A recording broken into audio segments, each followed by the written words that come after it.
Celeb Savant is a career retrospective type interview focusing on singers, actors, and industry experts.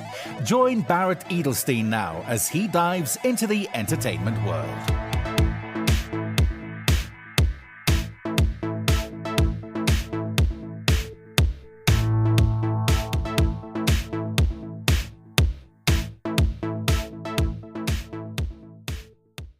Born to a South African father and Dutch Ghanaian mother, Chayuta's diverse heritage has become a unique asset as she's able to incorporate diverse range of musical styles into her songs. She released her debut single Solo in 2020, which gained massive airplay on major radio stations across Ghana and beyond. Her next single release was called Gimme Love, and her debut album 17 was released shortly thereafter. Chayuta recently signed her record deal with Nyesa Records, with the first single release being Where You Day, and a follow-up song called Tonight, both songs having success in Ghana and beyond. With passion for the industry and an intention of hard work, Chayuta has a sight set as a success as a musician. Up next on Celeb Savant, we've got Chayuta. Where do we find you in the world and how are you doing? I'm in Ghana actually at the moment, and I'm doing very, very well. A lot of work, with the music and everything, but yeah, very, very good. Yeah. Okay, let's rewind. At what age did you think, cool, you want to be in the music or entertainment world, creative world, and how did that journey progress to where we are currently? I was 9 when I realized that I could sing. It was actually I've always been surrounded by music, so it was very, very obvious and not surprising to my family when I was like, oh, I wanted to do music. But it was my music teacher that actually found out the whole talent, because it was during a music exam. He wanted me to play the piano and I couldn't play the piano, so I started crying behind the piano. And he was like, okay, sing anything. So I sang a Christmas carol and he was like, wow. Then he called my mom. And he was like, oh, your daughter has this talent and we shouldn't sleep on it. And from there, I ended up doing a classical music exam for the Associated Board of the Royal School of Music, which is in England. And I developed this huge passion, and it has really, really become a part of me. And it's helped with my confidence, my writing skills. Now speaking in a crowd full of like thousands of people, I can do it so easily, and I was never able to do stuff like that before. So yeah. You mentioned that the studying of the music allowed you to create a passion for it, for singing. So before that, was it not a passion, and then getting into it and studying and doing it more allowed it to become a passion? I always had stuff to do in the entertainment industry. I actually started with like acting. Yes. I started acting a bit, but as I said, I never knew that I could sing. That's why my mind never went to music being like a passion or anything, because I used to do it in the house.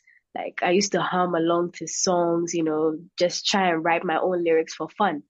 But I never knew that it's something that can be taken seriously. I thought it was just like a mediocre kind of thing until people started telling me that I was really, really good at it. And I was like, oh, okay. Yeah. Okay. I like that. Yeah. From 3 to 4 minutes in creating a song, is it easy every time? What motivates it? What invigorates it? Let's unpack your creative brain. Right.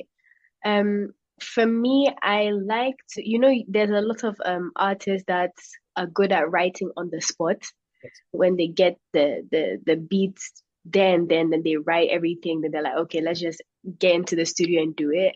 I can do that. I don't prefer doing that, because I really prefer putting my time, my energy, my efforts into everything, breaking everything down. And one thing about me is when I write, I like to really like express myself when it comes to my writing. So I always say that sometimes when I'm going through something, I don't like to speak about it, but I like to write it down. Like I like to put it in a song. So for me, I when I'm working with a producer, especially, I prefer them to send the beats and then I just listen to it. And it doesn't really have to be like for a week or even a whole day. It can just be like an hour or something. So like an hour before the session, just to get like familiar with the beat and everything. And then I start writing it down. I mean, for me, and I don't necessarily write about things that I go through too. Some people tell me, oh, once this happened in their life, this happened in their life. And I'll be like, okay, so how would I feel if I was in that position? Yes. Then I try and write it down. So sometimes people listen to my songs and they're like, oh, but you're young and you're singing about love and this and that. Have you been in a relationship? Have you been heartbroken? I'm like, no, I'm just listening to people, please. Yeah, So you sort of become the vessel for their stories. exactly. Yeah. And what do you enjoy about performing live? Oh, I, everything.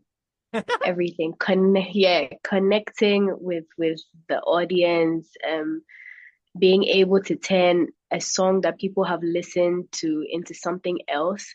I mean, I feel like that is the best thing ever, because I always say that if people wanted to hear like how the song was recorded, they would just like pick up their phone and listen to it, but they want to see the artist live in their elements and everything. So I feel like that's, honestly speaking, live performances, I choose that over everything. I love it. I love it. Yeah. So I'm that guy that's normally standing up right in front, dancing, jamming, doing my thing. I'll take my phone out and take a couple of videos, a couple of photos, and I'll put it away. I notice that the people around me, they oftentimes 70, 80%, 90% of the time videoing, posting, tweeting, photoing. From your perspective, being on the stage and seeing a bunch of phones, do you feel that takes away from the energy of the interaction with the audience and from them being in the moment? Or it's just where society is at this stage? Yeah, I feel like the phone does take take a lot away, because it takes a lot of the connection away. Because I mean, why I as you said, you can be at a concert and everything and then take your phone out once or twice. That's fine. I mean, you have proof that yeah, I was there. Everybody wants that thing, that like, oh, but at the end of the day, I was there. You're seeing it like from a screen.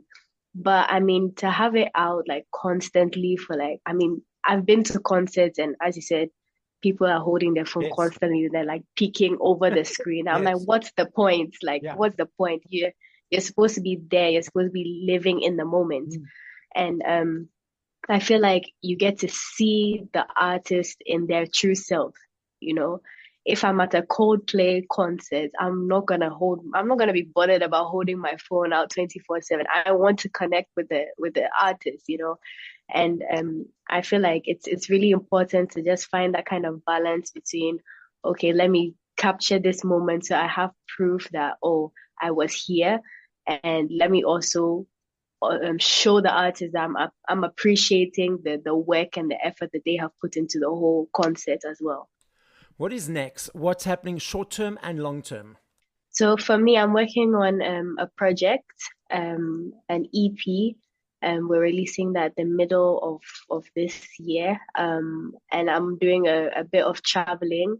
So I just came back from South Africa actually. We did a media tour.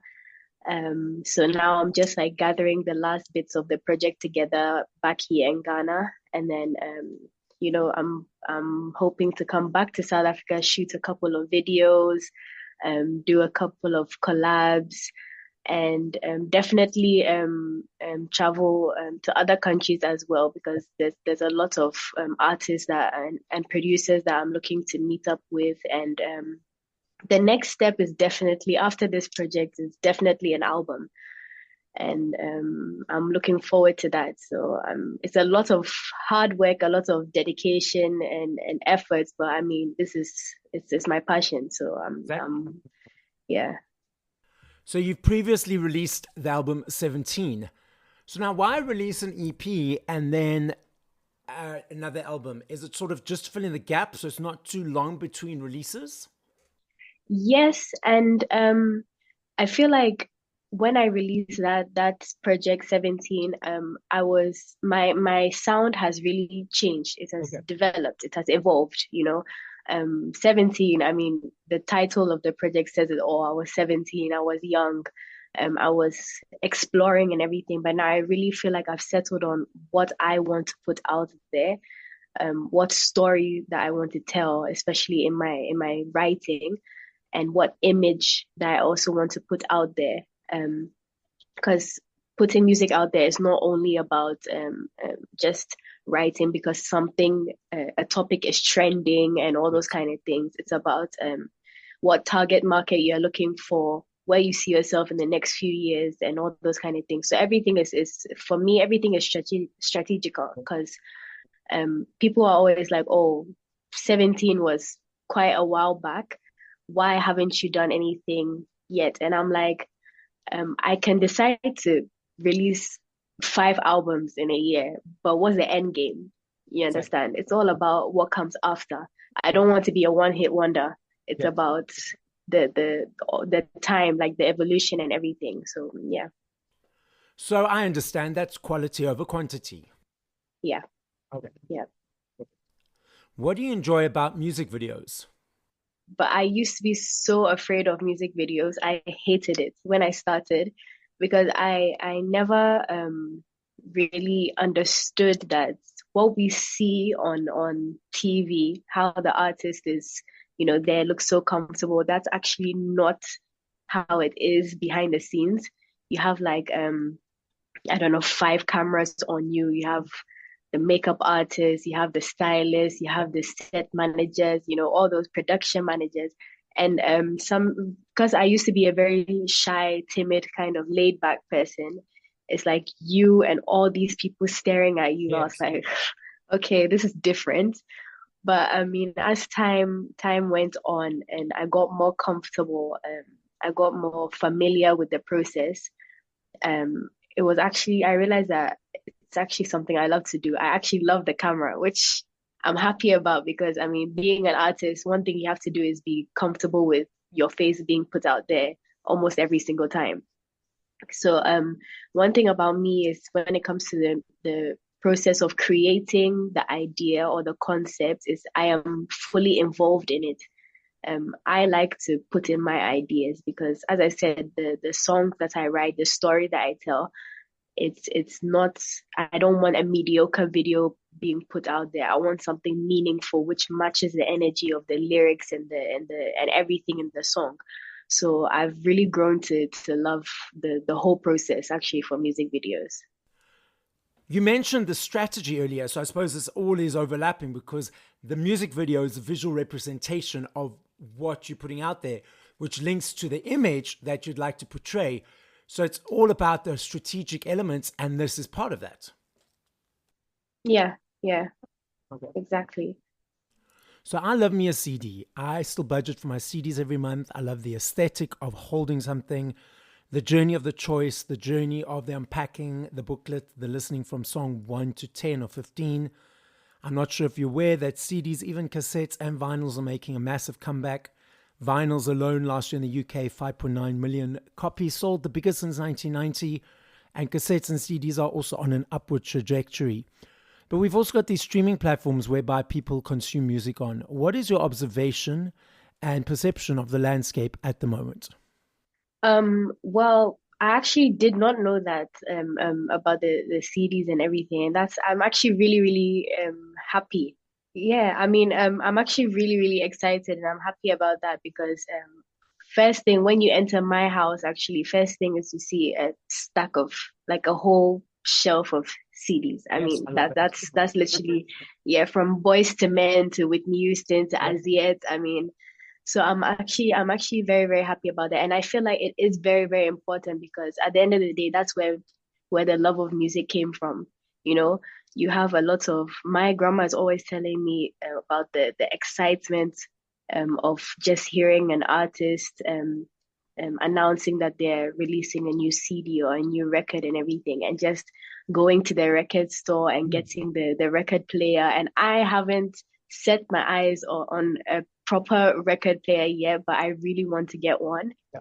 So I'm really, really happy and I'm excited that the younger ones are coming back to how music originated from, like where it developed from, which is going to buy the thing in reality and sitting down and listening to it. And I'm sure I'm definitely going to end up like that very soon. Just give me like a few months, yeah.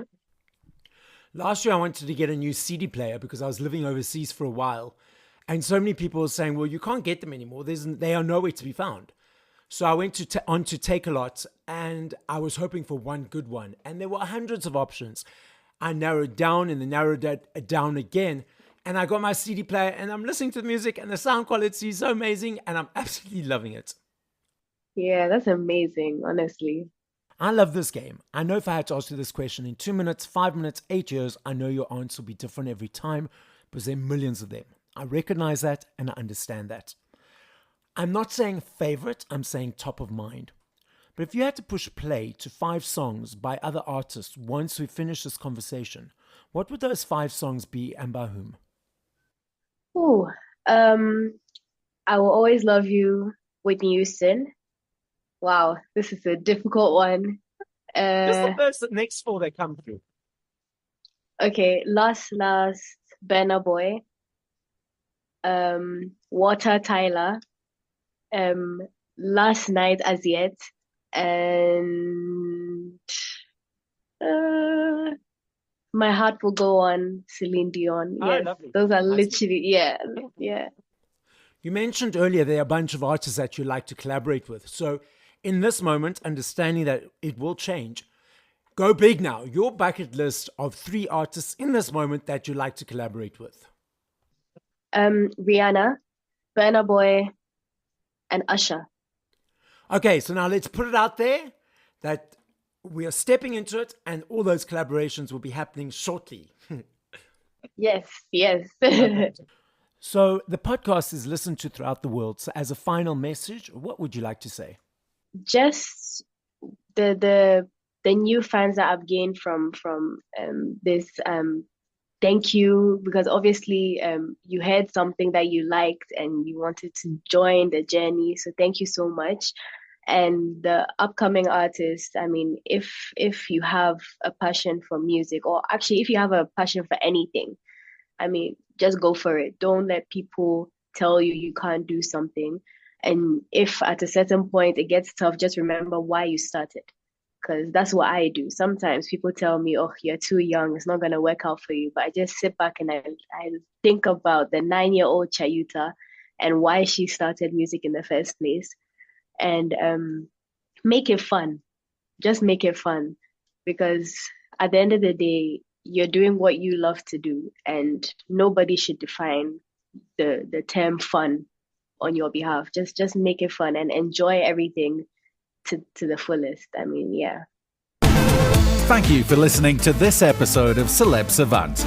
Please follow Barrett on TikTok, Instagram, YouTube, and Facebook at Celeb Savant. That's CelebSavant.